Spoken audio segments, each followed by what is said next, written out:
If I could be an animal, I guess I would be an eagle because I want to fly everywhere and I want to see the world from a different point of view, I reckon. Yeah, blue whale. So I'd just be massive boy.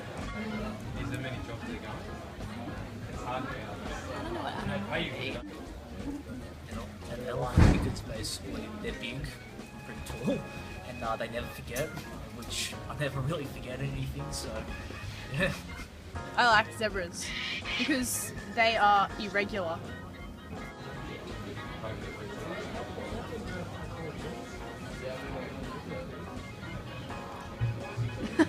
I don't know. Probably a lion. He's like the king of the jungle. Would be a dog because usually their owners love them lots and they get lots of attention. All they do is sleep and get walked and eat food. I'd be a bird so then I can fly. I would be a dolphin because they swim and have fun. I'd be a turtle because they're pretty easy going and slow. Suppose I would be a goldfish because like all of my woes and worries would disappear in 3 seconds because goldfishes like forget in 3 seconds, I think. I don't know.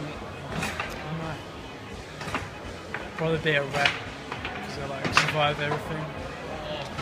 A dog because I like dogs. A dolphin. You get to swim and shit. I don't know.